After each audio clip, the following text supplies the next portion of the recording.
Salut, bonjour, 7h30 du matin, vous le connaissez maintenant le rendez-vous, c'est le réveil de l'Alpe. Le réveil de l'Alpe, c'est maintenant avec 2 invités. Non, aujourd'hui on va faire encore plus fort, avec 3 invités. Et dans quelques instants, je reçois mon premier invité, celui qui nous transporte un petit peu partout dans la station, Fabrice Boutet. C'est dans quelques instants. Venez, le retour. C'est parti.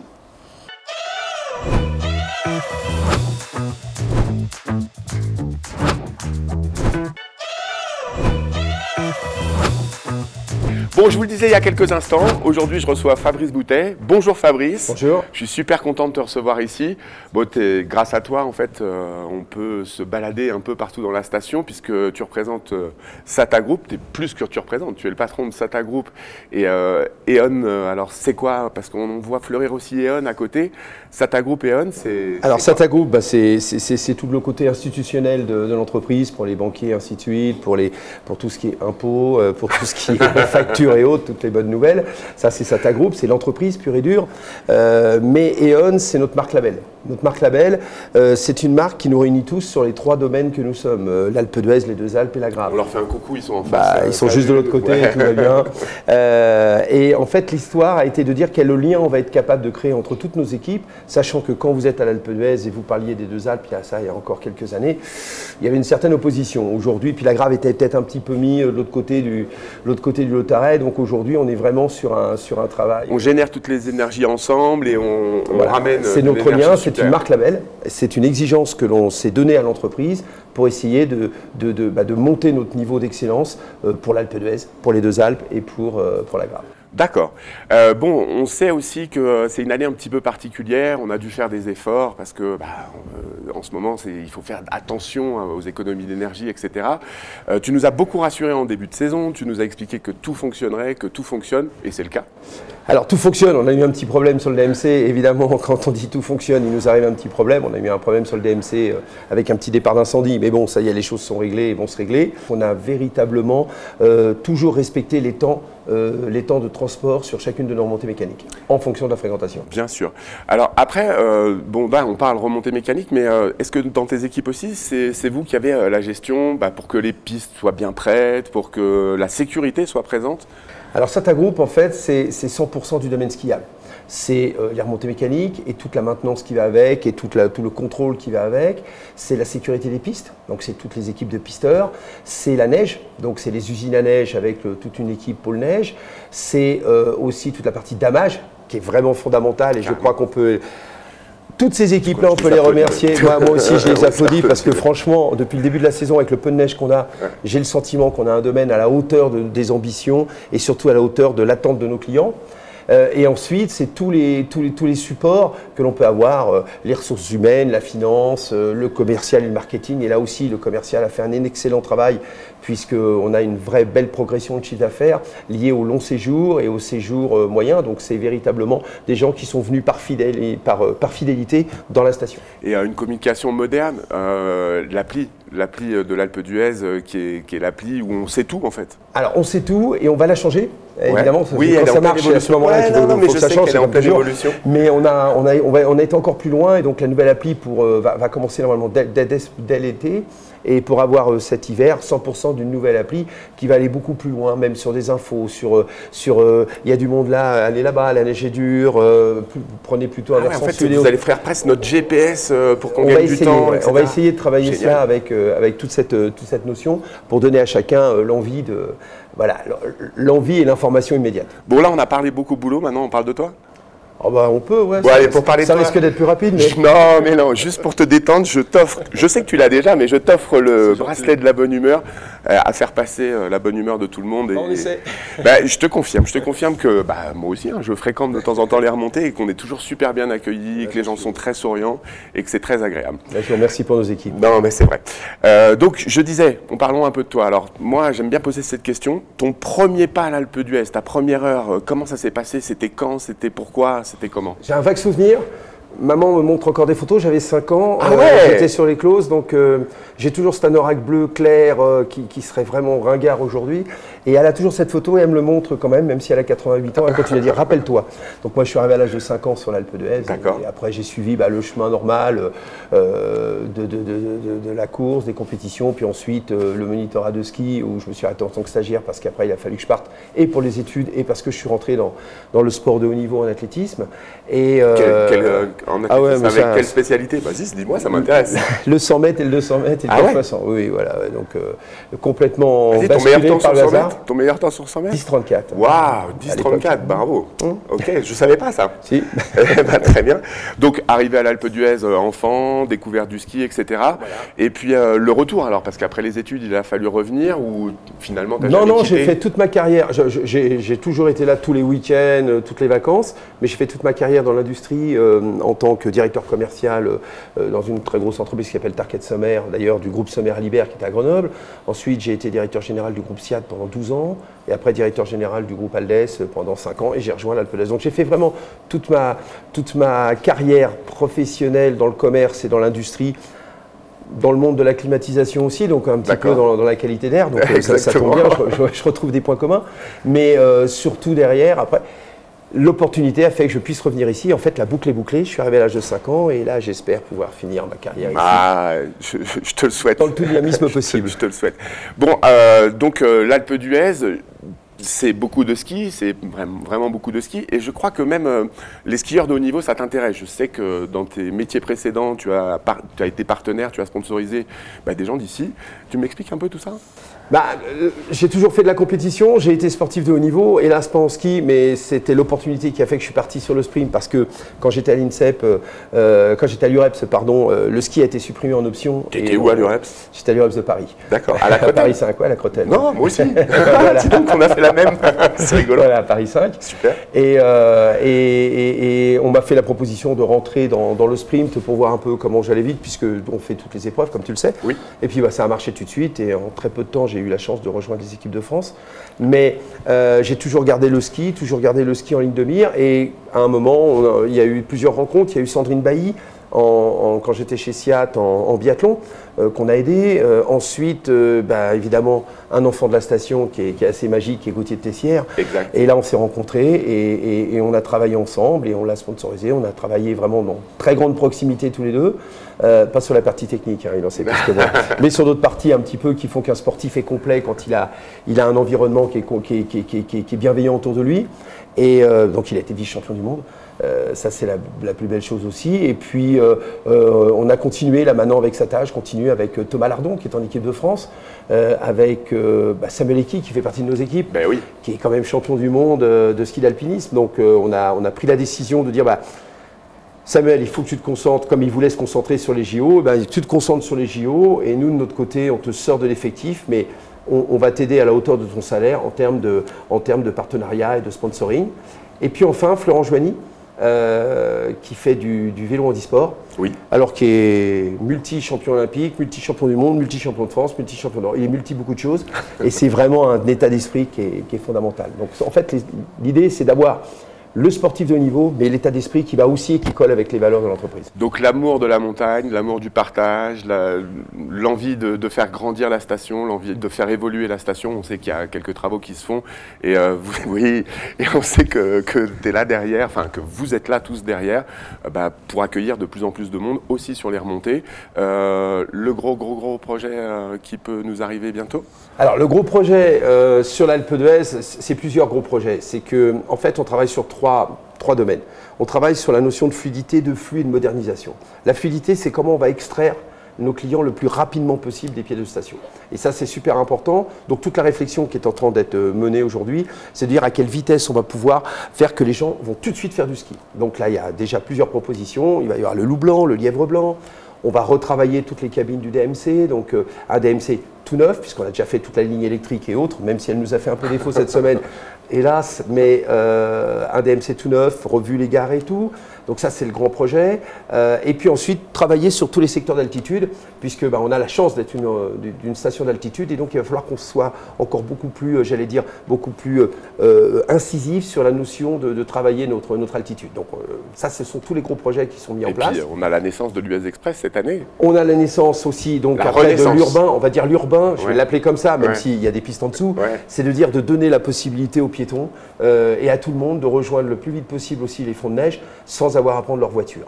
Et puis j'espère, c'est la première pierre pour que on réussisse à avoir notre liaison entre Bourg-de-Loisan et Uez. C'est ce que je voulais te faire dire. Puis les deux autres gros travaux, c'est le travail que l'on fait sur la DSP de Eauze et la DSP de Vaujany pour réunir, et ça c'est notre volonté, pour réunir enfin l'ensemble de nos domaines et travailler sur tout le renouvellement de télécabines de Poutran, par exemple, celui de l'Alpette après, et puis retravailler des pistes ludiques. Donc c'est un gros chantier qui va durer plusieurs années, mais sur lequel on est très engagé. J'ai une image, enfin moi je ne l'ai pas, mais Guillaume il a chopé une image, je sais que tu es un fan vraiment de ski, parce que Guillaume il a chopé une image quand on a fait le trophée Mer-Montagne, il y a un grand skieur qui était là. Ah ouais. Tu me dis son nom? Kostelic. Et ouais.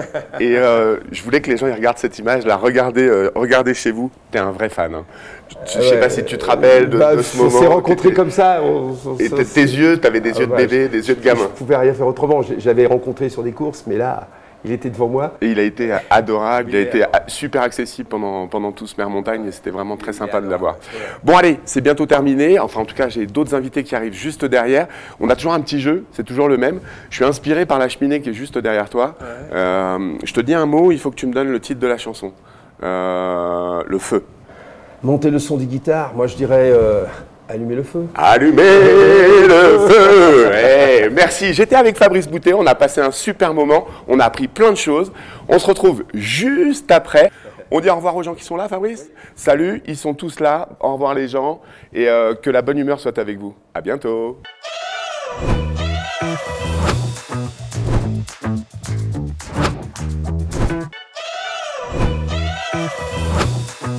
Bon coucou, ça y est, on a retrouvé notre deuxième invité, ça va, j'espère que vous allez bien. Après le feu que vient de nous mettre Monsieur Boutet, on retrouve un autre feu. On retrouve Claire. Bonjour. Salut Claire, salut. Ça va? Ça va bien. Ouais, très bien. Alors on se connaît un peu tous les deux. On s'est rencontrés cet été. Et cet été, j'ai pas mal mangé chez toi. Et puis tous les prestataires qui viennent nous voir, ils mangeaient pas mal chez toi. Ça s'appelle Pinocchio, ça s'appelle toujours Pinocchio. Ça s'appelle toujours Pinocchio. Et c'est une pizzeria. Tu as décidé d'arrêter. C'est ça. Voilà, tu as décidé que tu allais changer de vie et tu fais un métier. Mais alors, je veux que tu expliques aux gens parce que j'adore ce métier. J'adore. Eh bien, écoute, maintenant, j'ai décidé de travailler avec les toutous et de les promener parce que j'aime la montagne. Tu es pet-sitter. Je suis pet-sitter. Pet-sitter. Alors, ça veut dire que des fois, on te voit avec Leto qui est là, enfin, qui est là, juste là devant vous. Regardez, il s'étire même pour vous. Il est trop mignon. Donc, tu es avec Leto, tranquillement, et puis tu te balades avec tout plein d'autres chiens. C'est ça. Alors, comment on fait pour te trouver? Comment on fait pour t'appeler? Eh ben, en général, je me suis mise sur l'office du tourisme, j'ai ouvert une page et puis j'ai toutes mes coordonnées et généralement on essaye de faire ça un petit peu, voilà, tu m'appelles tout simplement. D'accord. Alors moi personnellement, j'ai pas d'animaux domestiques, mais par exemple quelqu'un qui vient en vacances, qui a envie d'être sûr que son chien reste pas tout le temps dans l'appartement pendant toute la journée, il t'appelle? Il m'appelle, il y a plein de formules, on peut le faire à l'heure, à la journée, à la demi-journée, je peux aller les chercher, je peux aller les récupérer, on fait des petites balades, des grandes balades. Moi, je les connais toutes parce que je passe ma vie dehors avec les toutous. Ah, ça m'intéresse. Alors, vas-y, c'est quoi la petite balade?